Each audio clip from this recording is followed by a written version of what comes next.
Muchas gracias, muy amable. Gracias. Gracias. Buenas noches, bienvenidos al programa. Yo soy Jaime Bailey. Hoy ha venido un prominente líder de la oposición democrática venezolana. Él fue precandidato presidencial y es una de las voces más lúcidas y esclarecidas de la política venezolana y es un combatiente por la democracia.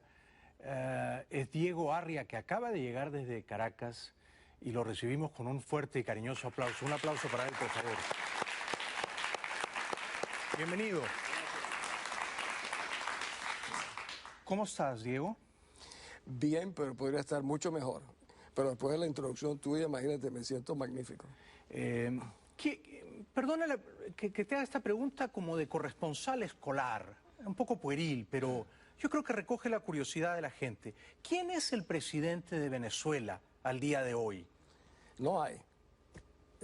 Porque nosotros tuvimos unas elecciones que se las robaron. Por lo tanto, el que ocupa el lugar de presidente es un ilegítimo. Es un origen fraudulento. Entonces, la figura del presidente como tal no existe. Si Maduro no es el presidente, ¿qué cosa es? En Venezuela hay un sistema que está montado, 3 o 4 bases. Una sobre el populismo, sobre el comunismo, sobre las redes de la delincuencia organizada, sobre la base militar y todo eso controlado por Cuba. Es un caso inédito y tal vez inexplicable en América Latina. ¿Se puede decir que en tu país, tú acabas de llegar de Venezuela, hay una dictadura? ¿Maduro es un dictador? ¿O si yo digo eso estoy exagerando? Venezuela tiene una dictadura maquillada. Le ponen colorcitos para que la comunidad internacional pueda tener excusas suficientes como para mantener relaciones y aprovechar los recursos económicos de Venezuela, como por ejemplo hace UNASUR. Yo en el Comercio de Lima la semana pasada, en una entrevista decía que UNASUR estaban convertidos en unos coimeros, porque estaban simplemente aprovechando la riqueza venezolana. O sea, ese maquillaje sirve para que digan, no, no es una dictadura, no, no es comunismo. No, o sea, no. Maduro es un dictador. Maduro no tiene ni siquiera, Maduro es un ilegítimo. Yo no le doy ni siquiera la estatura para eso. El régimen como tal sí es un régimen de una dictadura.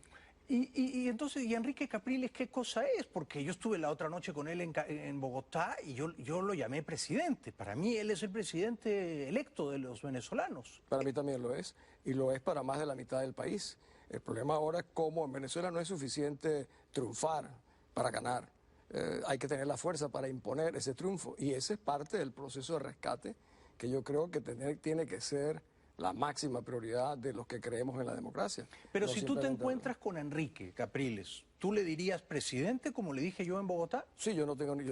Por cierto, tú fuiste el primero, y yo creo que eso fue una manera de acentuar para la América. ¿Hice bien? Hiciste muy bien. Ahora él tiene que asumir ese rol. Gracias.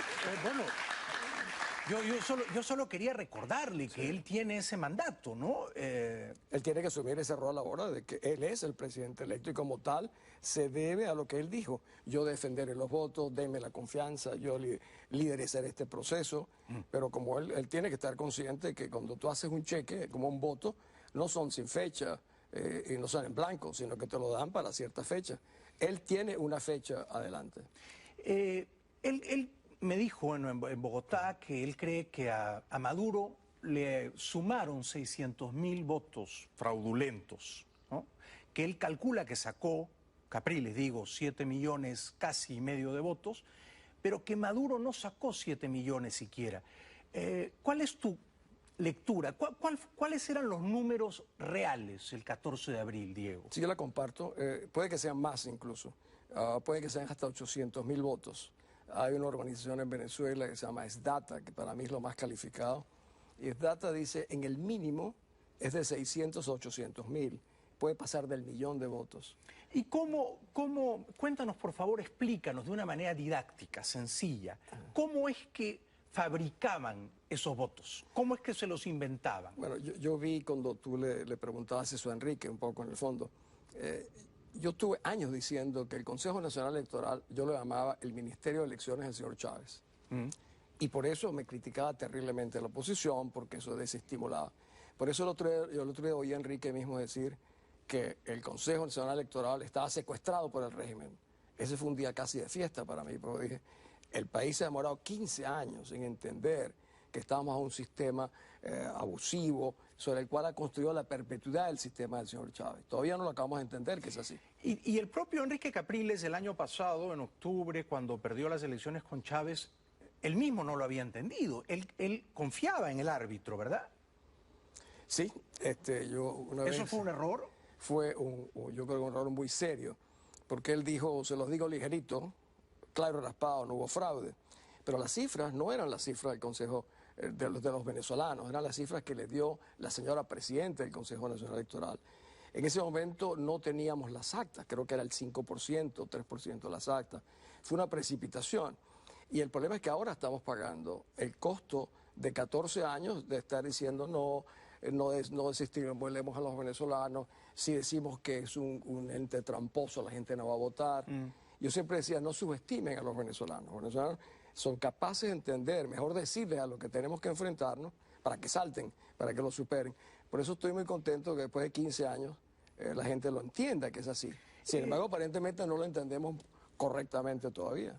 Recojo el espíritu de la pregunta que quedó ahí colgada, es decir, ¿cómo urdieron la trampa? Bueno, en parte de la impugnación que presentó la Mesa de la Unidad y el mismo Capriles, está el número de personas fallecidas que votan. Sí. Que se ha negado el Consejo Nacional Electoral a revisar. Enrique dio una cifra cercana a 200.000 personas. Son 220.000, decía. 220.000 sí. muertos que votaron por Maduro. Exactamente. Y hay, por ejemplo, tal vez debo explicarte algo. El sistema venezolano en general, el régimen, está montado sobre listas. Típico de los regímenes policiales. Por ejemplo, si tú quieres comprar un carro en Venezuela o venderlo, entras en una lista que tiene el gobierno. Si vas a comprar una casa, un apartamento, igual. ¿Y quién controla esas listas? Las controlan los cubanos. O sea, el control sobre los ciudadanos en Venezuela es como el que tenía la Stasi en Alemania Oriental o en el régimen soviético. Entonces, toda esa telaraña, porque el sistema de inteligencia cubano es el que maneja el país. Entonces, ¿cómo lo agregan? Por ejemplo, Jaime Bailey no ha votado en las últimas 3 elecciones, porque está en Alemania o está en Miami. Ese es uno perfecto para meterlo a votar. Ahora, ¿cómo no te puedo yo demostrar eso? No me entregas el boleto donde tú firmaste, Jaime Bailey no firmó, yo firmé por ti. Ahí puedo agregar todos los que yo quiera.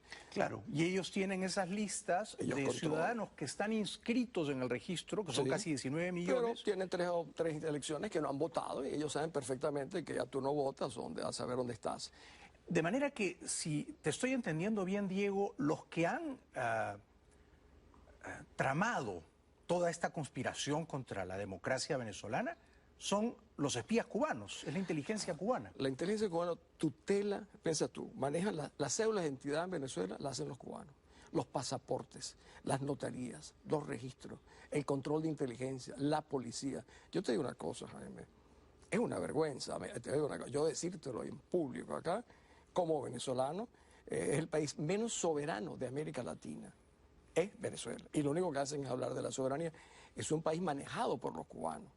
Y Maduro aún mucho más manejado por los cubanos que incluso el mismo Chávez, que fue el que entregó Venezuela a Cuba. ¿Tú crees que la señora Tibisay, Lucena, esta es una pregunta que a mí me atormenta, ¿ella sabe que han hecho trampa o ella es tan ingenua que hacen la trampa a sus espaldas y luego le dan unos resultados que a sus ojos son creíbles y ella dice, esto es lo que arrojan las máquinas, y ella santifica y convalida porque no sabe que han hecho la trampa? Ahí todos saben. Lo sabe todo el Consejo Nacional Electoral, lo sabe el presidente en su momento, que era Chávez. Tibisay sabe. Pero no me cabe la Bueno, menor de duda. Vicente Díaz no me cabe duda que algo sabe, porque Tiene que saber. Esa misma noche él dijo, hagan un recuento, esto ¿no? Sí. Enrique te contó en esa conferencia de que nosotros pedimos que nos dieran los cuadernos electorales. Sí. Por cierto, el señor Carter, perdóname que me meta en un segundo en esto. Por favor. Carter, cuando fue al revocatorio en el año 2004, dijo que el sistema venezolano era perfecto. ¿Por qué dijo que era perfecto? Porque le enseñaron que uno agarraba la tarjeta de votación y había el cuaderno electoral, que lo firmaban. Eso es cierto, si lo hubiesen hecho así, era correcto. El señor Carter tendría que decirle ahora a los venezolanos, ustedes me engañaron y no están haciendo lo que yo validé, porque ellos se han montado sobre Carter.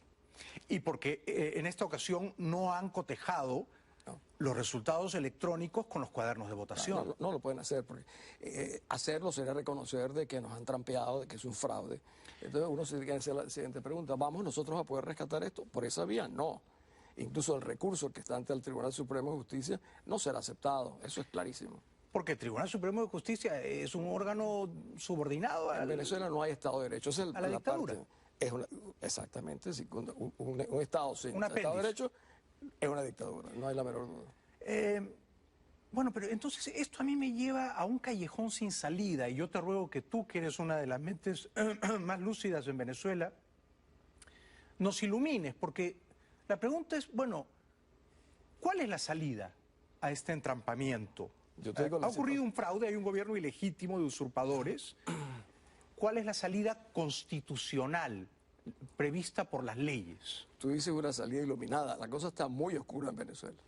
A veces yo la miro, convencional no será. ¿Cómo va a ser convencional? Fíjate, Venezuela es un país bajo la ocupación de una fuerza armada cubano-venezolana. ¿Por qué digo eso? Venezuela tiene, hoy en día hay 60.000 cubanos. Durante la Guerra de la Independencia... 60.000 cubanos admitidos por el gobierno, puede que sean más. Todos son soldados, no lo son. 4 o 5 mil se supone que son agentes de inteligencia, pero todos son formados militarmente porque es el sistema cubano. Durante la Guerra de Independencia en la América, nosotros tuvimos 20.000 españoles solamente en Venezuela. ¿Ah? O sea que es una auténtica invasión. Nosotros estamos ocupados. Ocupados. En términos internacionales, parece mentira, Cuba es la potencia ocupante de Venezuela, así como los Estados Unidos es la potencia ocupante en Guam, etc. Aquí Cuba, que es un país pequeño al lado de Venezuela, es la potencia ocupante. Entonces, es un cuadro donde tú ves que no hay la menor articulación de libertad en Venezuela. Entonces, cuando tú me dices cuáles son las salidas, no podrá ser convencional. Los grupos paramilitares. Venezuela es el mayor asiento, la mayor guarida de grupos de narcotraficantes que hay en América Latina. El 60% de las drogas que salen a Europa pasan por Venezuela. ¿Y por qué pasan? Frente a la policía, frente a los oficiales de la Guardia Nacional, en cooperación. Hay 7 generales venezolanos indiciados por el tráfico de drogas, lavado de dinero. O sea, la cúpula militar venezolana está coludida, está vinculada nada menos que al tráfico de armas. Entonces, ¿Te puedo interrumpir ahí? Claro. Perdona si esta pregunta parece un poco afiebrada, pero yo siento esto genuinamente. El año 89 había una dictadura en Panamá. Una dictadura que además estaba coludida con el narcotráfico. El señor Noriega permitía que Panamá fuera un punto de salida de narcotráfico, ¿no? De envío de drogas a Estados Unidos. Y el señor Bush, padre, tomó la decisión de intervenir, de remover a esa dictadura asociada con el narcotráfico. Ahora en Venezuela me da la impresión de que las circunstancias no son tan distintas. Es decir, hay una dictadura que hace negocios con el narcotráfico. ¿Se justificaría una intervención más activa de los Estados Unidos? ¿O estoy siendo un poco jacobino? Yo hace 3 años di una declaración donde dije que la espada de la justicia internacional pendía sobre la cabeza de Chávez. Y decía, puede correr en la misma suerte que el general Noriega. Y entonces, eso me costó que me invadieran mi finca y me asaltaran mi propiedad. Eso hace 3 años. Sí, exactamente. Yo estaba en Oslo dando una conferencia y justamente lo hicieron. Yo decía que las ramificaciones del narcotráfico con el régimen venezolano son muy cercanas. Hace un par de años el Instituto de Crisis Internacional, que es tal vez más importante del mundo en esa materia, yo formo parte de su grupo asesor, señaló que era imposible que el presidente de Venezuela, igual que el caso de Tibisay, no conociera las ramificaciones y las conexiones que tenía el narcotráfico, que hacían de Venezuela una especie de narcoestado emergente. Esa es la situación. ¿Tendría que dar un paso más o lo que ha hecho Obama y el secretario de Estado John Kerry es, en tu opinión, lo correcto? Estados Unidos ha jugado también un rol muy ambivalente. Yo siempre digo que sus anteojos están oscurecidos por el petróleo.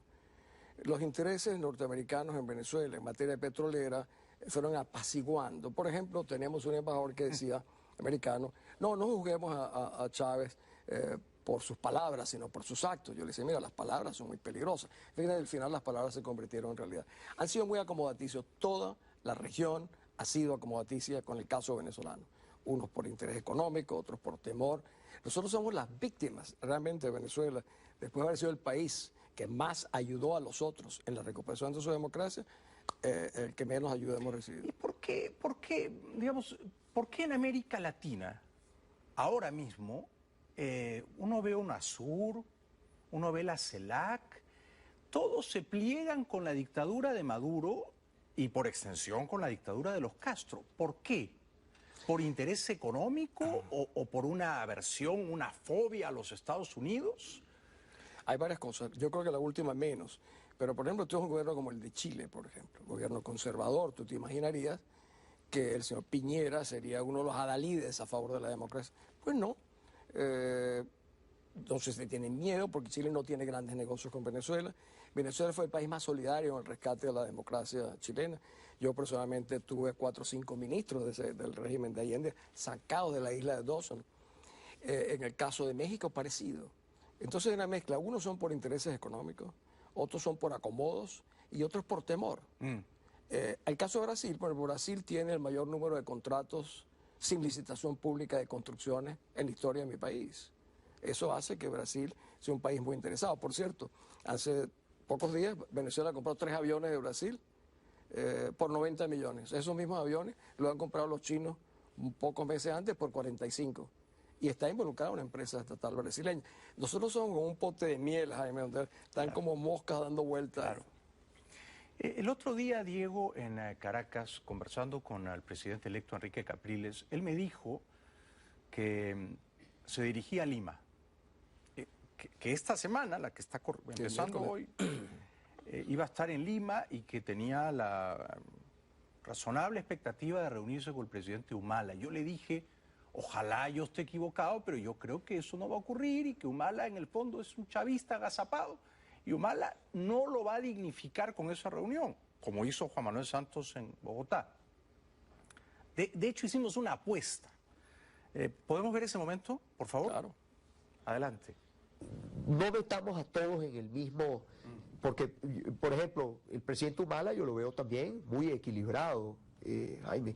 O sea, yo no soy de los que he visto posiciones ciegas, sino más bien ha sido, bueno, ¿qué pasa? Y eso es parte de mi trabajo, por eso voy yo a visitar los países. ¿Y usted cree? Para recordarle a los presidentes, mire, presidente, aquí hay que hacer una auditoría, la auditoría no se hizo, a ustedes le emitieron. Ojalá yo me equivoque, presidente Capriles. Ojalá yo me equivoque y en Lima el presidente Humala lo reciba a usted. Bueno, vamos a ver qué pasa. Lo Ojalá. que te puedo decir, Jaime, Perú es un muy buen ejemplo de que estas cosas a veces claudican.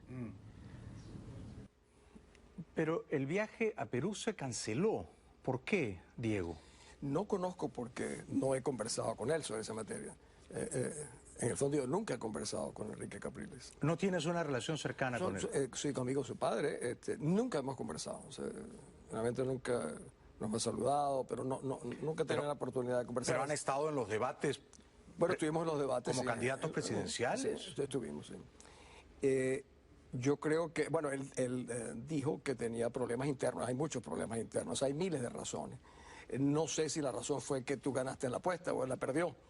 Yo estuve en Perú una semana antes, junto también con un par de diputados y el alcalde de Caracas.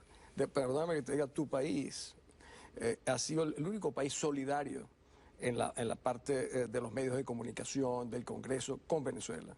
Incluso están recogiendo Los un millón de periodistas, firmas. bueno, los periodistas, por Es supuesto. impresionante, es Pero impresionante. el problema no es la prensa, el problema es el gobierno de Humala.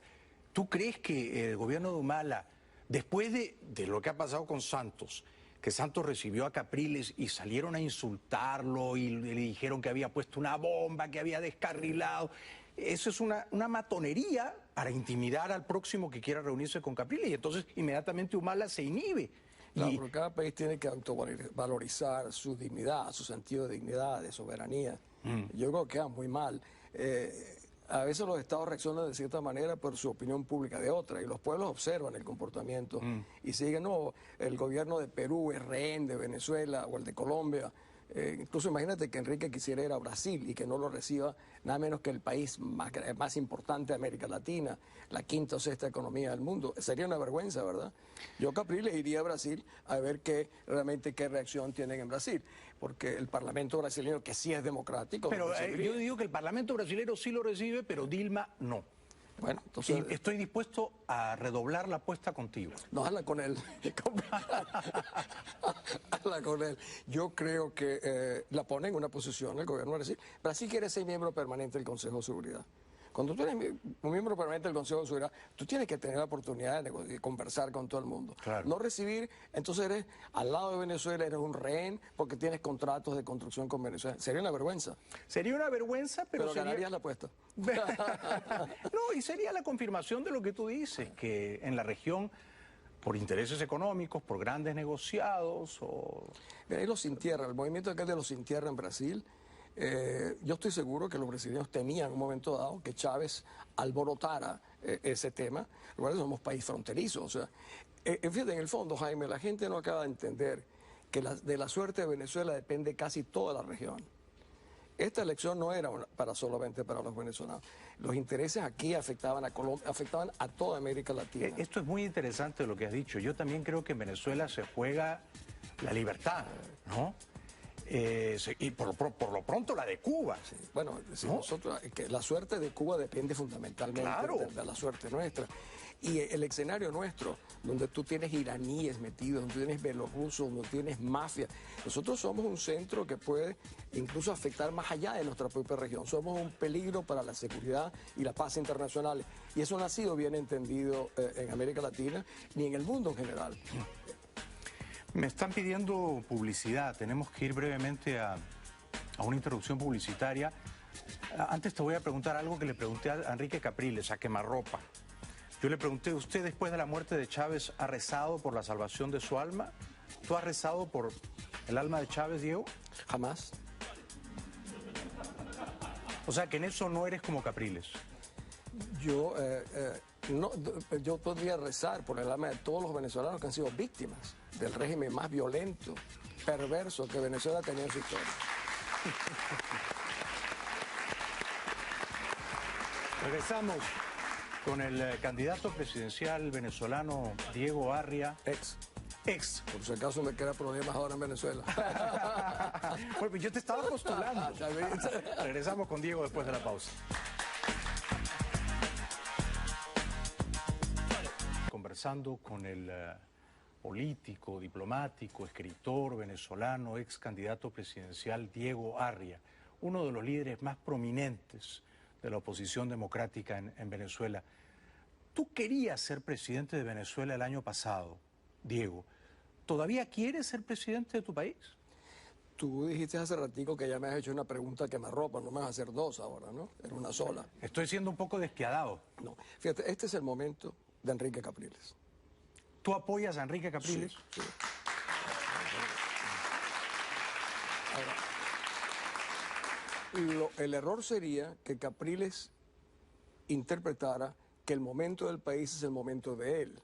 Los países tienen sus momentos que son distintos. Por ejemplo, a mí me preocupa cuando dice uno, bueno, yo puedo esperar 2 años, 4 años, 5 años. No, el país no puede esperar tanto tiempo. Si tú le preguntas a la señora que le mataron su hijo la semana pasada si hay que esperar para cambiar el gobierno, te dirá que no. O sea, aquí no se trata de decir yo puedo esperar. No, el país no puede esperar. Es un país que va a reventar. Pero eso que tú estás diciendo entonces es una crítica constructiva a Enrique Capriles. Sí, claro. Porque a mí me da la impresión de que él dice hay que hacer acopio de paciencia y esperar 2, 3, 4 años. Al 2015 a que tengamos mayoría en la Asamblea Nacional. ¿Tú no compartes esa paciencia? No, porque mira, yo hablo con los presos políticos, con la gente que sufre en el país, y que tú le digas a un preso político, no, mira, vamos a esperar hasta el año 15 o el 17 o el 19, yo encuentro eso una gran crueldad. Claro. ¿Hay presos políticos en Venezuela? Claro. Por ejemplo, nosotros tenemos el inspector Simonovic, por ejemplo, tenemos la juez María Fiuni, tenemos un conjunto de personas que están, pero sobre todo tenemos un grupo de personas que están mediatizados en su acción porque están bajo control judicial. O sea, el instrumento judicial venezolano es el instrumento de persecución. Claro. Recuerda, en Venezuela tenemos un instrumento de persecución gravísimo. Que también lo han, digamos, desplegado contra ti, ¿no? Bueno, fíjate, por ejemplo, incluso los que salimos ahora afuera, este señor, el ilegítimo, como yo lo llamo, dice que podemos cometer crimen, traición a la patria. Sí. Y yo digo, ¿cómo que traición a la patria? Traición a la patria es lo que hacen ustedes. Le regalaron a Cuba, a nuestro país, las Fuerzas Armadas las doblegaron ante los cubanos. Eso es traición a la patria, regalar el dinero a los venezolanos. Es como ahora hablan ellos del gobierno de la calle. El gobierno de la calle es el AMPA en la calle, los buhoneros en la calle, la informalidad. Eso es el gobierno de la calle. No, cualquier cosa que uno diga en Venezuela puede ser interpretado como traición a la patria. El otro día le pregunté a Enrique Capriles, al presidente electo Capriles, si una parte del mando militar, enterada de la dimensión del fraude, ¿no?, y de la corrupción y de la infiltración cubana en Venezuela, una parte del mando militar decide desalojar del poder a Maduro y echar a los espías cubanos, y toman transitoriamente el mando y convocan a unas elecciones libres cambiando el árbitro para que esas elecciones sí sean confiables. ¿Tú verías ese movimiento institucional con simpatía o me dirías como Enrique Capriles, no, eso es un golpe de Estado, yo me opongo? En las Naciones Unidas hay un procedimiento que se llama un non-paper, que es un papel que no existe. Y que sepa la gente que tú has sido secretario general adjunto de Naciones Unidas, ¿no? Sí. Con Entonces, Kofi Annan, o sea, eras exacto, el brazo derecho de Kofi Annan. Era uno de ellos. Entonces, ¿qué significa eso? Que tú puedes escribir en un papel una situación, un diagnóstico, no tiene dueño. Analicemos lo que tú estás diciendo, como si tú y yo aquí en secreto estemos conversando ese tema. ¿Puede ocurrir? ¿Cuál es la responsabilidad que tienen las Fuerzas Armadas en Venezuela? Teóricamente, es preservar la integridad territorial, la seguridad del país. ¿La están preservando? No. ¿Están asegurando? No. ¿Qué significa eso? Que es una Fuerza Armada fundamentalmente institucional de Chávez, como yo le llamaba. Yo sé así, son institucionales de Chávez. Casualmente ayer, el ministro de la Defensa, que se llama Molero, aunque yo le llamo Malero, porque es realmente Malero, este señor dijo que las Fuerzas Armadas eran chavistas, socialistas. Lo dijo, y dijo además que los cubanos estaban ayudándolos los elogió. Esto es una vergüenza. Modernizarse. Este señor es una vergüenza. Entonces, ¿qué significa eso? No tenemos Fuerza Armada. Entonces, en un cuadro, yo siempre digo, la salida no será convencional. Afortunadamente, nadie me pregunta qué es no convencional. Pero no convencional es la responsabilidad constitucional que tiene la Fuerza Armada en Venezuela de preservar la integridad del territorio, preservar la soberanía venezolana, que esto la han liquidado. Nosotros estamos en un proceso de fermentación. Algunos dicen, no, hay que esperar a que implosionen, esto va a caer de una u otra manera. Yo, no, la única manera que yo conozco... Sigue, por favor, no quiero interrumpirte. No, yo sé que tú me quieres precisar. ¿Tú crees que... Yo te voy a precisar, sí. Es razonable, gracias por usar de esa manera tan benigna el verbo precisar, ¿es razonable decir que Maduro va a renunciar? No. No puede que lo renuncien, es una cosa distinta. Wow. Yo creo que este personaje ha sido tan deprimente incluso para su propia gente. Lo que te dijo Enrique es verdad, perdió 1 millón de votos que eran de Chávez para este lado, las encuestas indican que va colapsando. Es realmente un caso patético, yo creo que es más patético para los seguidores incluso que para el resto del país. No renuncia de ninguna manera. Pero si fuera más o menos posible el escenario en el cual lo obligan a renunciar, ¿quiénes serían aquellos que lo obligarían? Los únicos que en Venezuela pueden obligar a hacer algo son 2 cosas. Para mí, la primera es la gente en la calle. Tú te recordarás, el muro de Berlín, llamó el señor Gorbachev a Honecker y le dice, ¿qué pasa? Dice, bueno, los alemanes están pasando al otro lado. ¿Y quién los convocó? No sabemos. ¿Y quién eran los líderes? No tienen líderes. Pasaron. La gente en la calle. Ahí hay un poder latente. Eso es incontenible si se inspira. Pero en ese sentido, Diego, permíteme hacer esta pregunta. Después del fraude del 14 de abril, Enrique Capriles, el presidente electo, convocó a la gente a la calle, a una manifestación ante el CNE. Dijo, bueno, vamos a marchar, a protestar. Había el espíritu.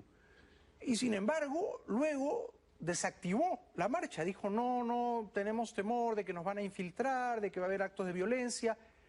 Canceló la propia marcha en la calle que él había convocado. ¿Eso fue un error o fue un acierto? Yo creo que fue un gran error. ¿Por qué? Mucha gente que te dice, bueno, eso era tirar a la gente a la calle, puede haber muertos. Te digo algo. Nosotros teníamos en ese momento, los presidentes UNASUR estaban en Venezuela. Teníamos unos 300 periodistas del mundo entero que estaban cubriendo.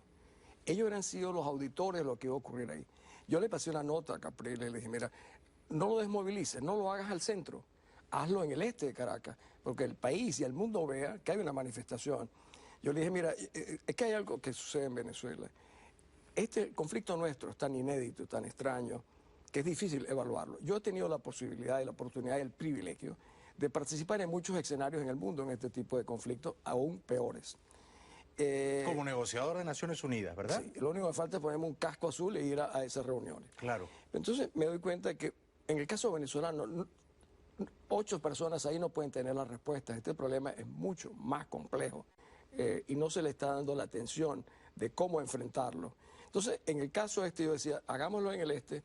Si nosotros, por ejemplo, Capriles dicen eso, que él es gandiano. Yo le digo, la gente olvida que detrás de Gandhi murieron cientos de miles de personas.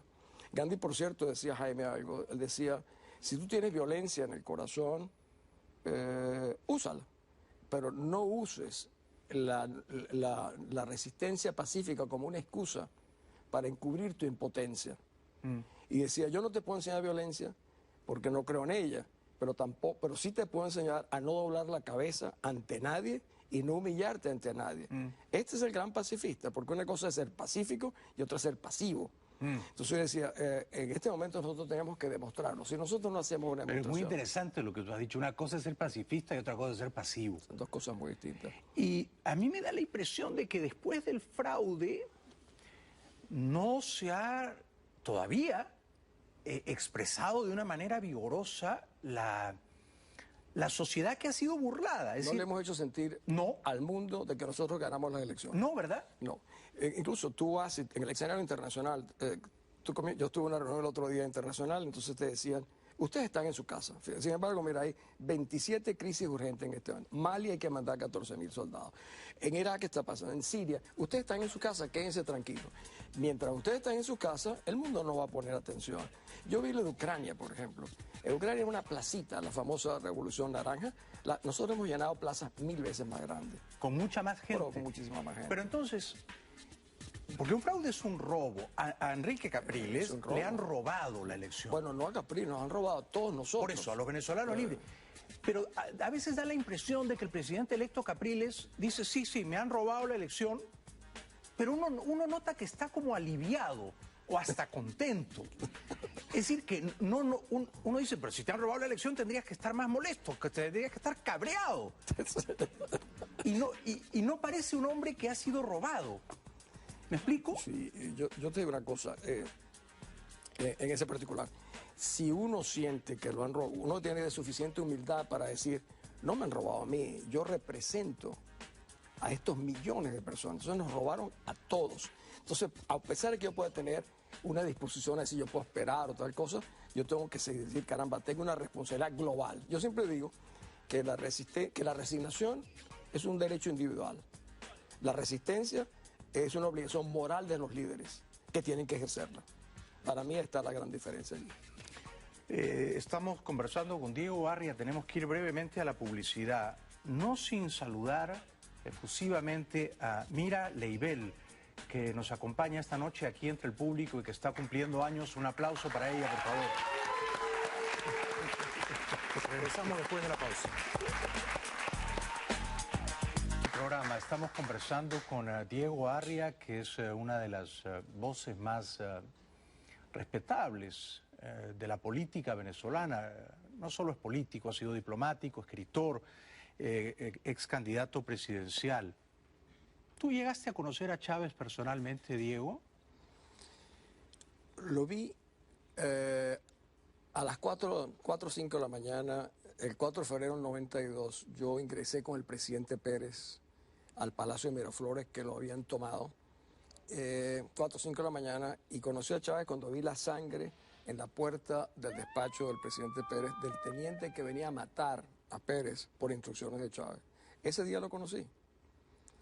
O sea, vi las huellas de sangre de este hombre que ha provocado una gran cantidad de muertos. Y por cierto, pasan los años, yo estaba en el Consejo de Relaciones Exteriores de Nueva York, en Council of Foreign Relations, era lo que llaman un fellow. Y él fue a hablar, y yo me puse al final del salón, y atravesó el salón, y me agarró por los brazos, y me dijo, hola Diego, yo en mi vida lo he visto. ¿Cómo estás? Le dije, bien, ¿y tú? Entonces me dijo, esta mañana en las Naciones Unidas los periodistas me preguntaron por ti. Y yo le dije, ¿qué les diste? No, que estabas bien. Bueno, Diego, con lo cual me rayó con todos los presentes que pensaron que yo era muy amigo de él.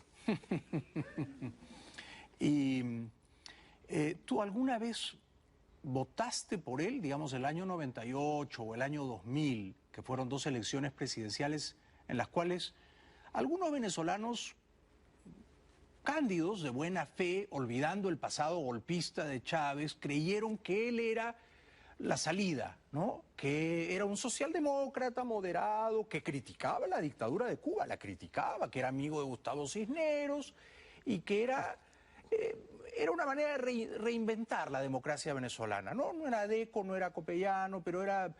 Muchos votaron por Chávez creyendo que él era un demócrata, genuinamente. ¿Tú caíste en la trampa? No, fíjate que solamente en este mismo sitio de Mega estaba María Elvira.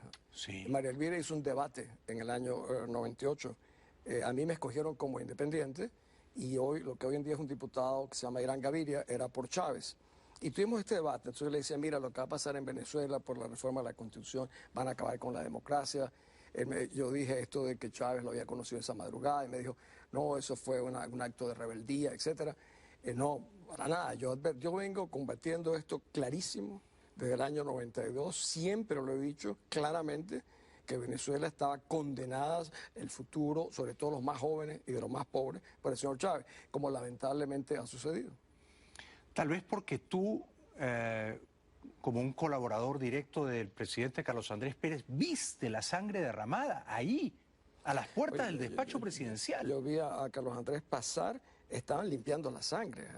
Pasó, después pasé yo, el almirante Carratú, que era su jefe de la Casa Militar, y era un teniente que venía por instrucciones de este señor a matarlo. A matarlo. Pero fíjate, por órdenes de Chávez. Claro, el ministro del Interior de Venezuela hoy en día, que es un general, ya te diré cómo se llama, porque uno procura olvidar los nombres de la gente que hace este tipo de cosas, era un capitán en ese momento, es el que ataca a la Casa Presidencial, le meten morteros, casi matan a la esposa del presidente Pérez. Es la única vez en la América Latina que unos militares han intentado matar a la esposa y a la familia de un presidente de Venezuela. Esos son estos tipos. Bueno, esos son. Y Diosdado Cabello estaba entre los golpistas esa noche, ¿verdad? Ese es uno de los problemas que tenemos en Venezuela, fíjate, en el exterior y en Venezuela, que no acabamos de entender. Venezuela no está bajo un gobierno, es una pandilla de civil y militar que ha secuestrado al país. Y entonces los códigos de comunicación de las pandillas solamente las conocen ellos. Entonces por eso uno no los descifra, no son anticipables porque no son un gobierno en el sentido formal, son una pandilla militar y civil. Qué curioso lo que has dicho, es decir, no son un gobierno, son una pandilla, ¿no? Y se comportan como tal. Una gavilla de forajidos, de ampones. Y se comportan de esa manera. Por eso es que persiguen a la gente, tienen un sistema de persecución, de intimidación. Pero si eso es así, y yo suscribo la tesis de que son unos mafiosos de pacotilla, unos conspiradores, puede que terminen entrematándose.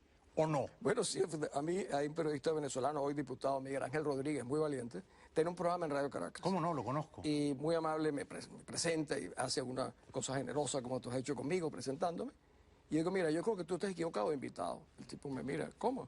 Tú has de invitar aquí a un especialista en mafias, en pandillas, y le recomendé aquel libro que se llama La Mac Mafia.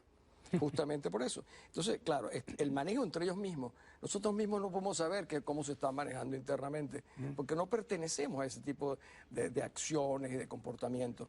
El día que los venezolanos, que honestamente siguen al régimen, o que seguían al señor Chávez, se enteren de cuál es el comportamiento de esta gente, cómo han robado el país, cómo han asaltado el patrimonio nacional, la cantidad de violaciones que han hecho, los van a sacar a patadas. A patadas, Jaime. En este momento, si hubiera unas elecciones, unas nuevas elecciones, porque hay que pedir nuevas elecciones, ¿no? Sí. ¿En qué proporción ganaría Capriles? Bueno, no van a llamar las elecciones, eso... No. No. Entonces, en el caso teórico, yo creo que Capriles le daría una paliza al ilegítimo, antes al innombrable, al ilegítimo. Al innombrable. Bueno, no van a llamar a elecciones presidenciales, pero sí a unas elecciones municipales, no sé si en noviembre o en diciembre, y creo que el presidente electo Capriles tiene la esperanza de ganar esas elecciones municipales, pero con el mismo árbitro. Bueno, él dijo ayer algo así como que su gran ambición era superar la votación de abril en diciembre, y yo hice un tuit y le dije, Enrique diciendo, la mayor aspiración es rescatar tu triunfo. Yo vengo... ¿Y qué entiendes tú por rescatar su triunfo? Bueno, hacer valer que fuimos la mayoría. O sea, no es que nos robaron el carro y vamos a comprar un carro más chiquito, que son las municipales. No, nos robaron el carro, vamos a buscar quién nos lo robó. Ahora, no vamos a ir a la misma agencia que te vende el carro, que es el CNE, sin protestar. y a pedirle un carro más pequeño. No, sí, un carro sin repuesto, sin caucho repuesto. Te digo una cosa, fíjate, aprovecho esa pregunta. Yo que viajo por todo mi país, hay gente que tiene años formándose para ser concejales, alcaldes, y que yo les diga que eso no tiene importancia, ser un crimen. Yo soy gobernador, yo sé lo que eso significa. Pero también los líderes políticos tienen que explicarle a ellos que si perdemos el espacio fundamental, que es la presidencia de la República, en un país centralista como el nuestro, esos espacios van a valer muy poco. Hay una ley del poder comunal, Jaime, en el cual no solamente van a desaparecer esas municipalidades, sino hasta la propia Asamblea Nacional. El sistema cubano político de la elección de tercer grado va a surgir en Venezuela. Si nosotros no rescatamos el triunfo de Capriles y de todos nosotros los venezolanos, vamos a perder todos los espacios. Y aquí no se trata de decir que vamos a esperar al año 15 o al año 30 y que vayamos ganando más, porque el sistema de perverso que está montado sobre el sistema electoral, sobre el sistema judicial y sobre una fuerza armada con una cúpula militar corrupta y entregada a los cubanos, hará imposible que nosotros podamos salir. Esta es mi última pregunta, Diego. ¿Cuándo finalmente habrá democracia en Venezuela? ¿Cuánto tiempo más tenemos que esperar? Fíjate, yo creo que el legado más grave de Chávez fue dividirnos. Este hombre rasgó el alma nacional de una manera tan cruel, que ya los ánimos están encendidos de ambas partes, Jaime. No solamente que los chavistas contra los disidentes, no, también los disidentes. Esa es la realidad. Por eso yo siempre me he empeñado a decir, mira, Venezuela no saldrá en partes. O sale toda o no saldrá. Eso significa que si nosotros no buscamos una manera de reencontrarnos, no vamos a tener solución. Eso no se llama diálogo, eso se llama comprensión. ¿Es posible en este momento? Yo lo veo muy difícil. Con una gente que se comporte como una pandilla, no hay posibilidades de negociación ni de diálogo. Y utilizar los mecanismos exclusivamente de los votos, como hoy lo dice, es correcto, así como nos comportamos los demócratas. Pero también tenemos que demostrar con la presencia, como usted decía, Gandhi era pacífico, pero no era pasivo. ¿Y tú estás entonces a favor de salir a las calles a mostrar esa inconformidad? Fíjate, por ejemplo, en Egipto, la Plaza Tahrir, hoy hay una plaza que se llama Tamski en Turquía también. La gente se pone en la Plaza Tahrir no mataban a la gente, pero Barak, el gobierno cayó. Cayó por el movimiento popular. Justamente la gente dijo, caramba, aquí hay una mayoría. Y si nosotros no hacemos sentir la mayoría, seguimos en nuestras casas. Pero te vuelvo a repetir, resignarse es un derecho de cada uno de nosotros. Activarse es una responsabilidad de los líderes. Aquí en el programa, Álvaro Uribe, un adelanto. ¿Le parece el escenario correcto, La Habana, Cuba, para negociar con las FARC? Cuando yo era presidente, en alguna conversación con Fidel Castro, él me dijo que él ya no ejercía influencia en la FARC. Diego Arria, mañana en el programa, Álvaro Uribe, gracias por hoy, buenas noches, hasta mañana. Happy birthday, mira.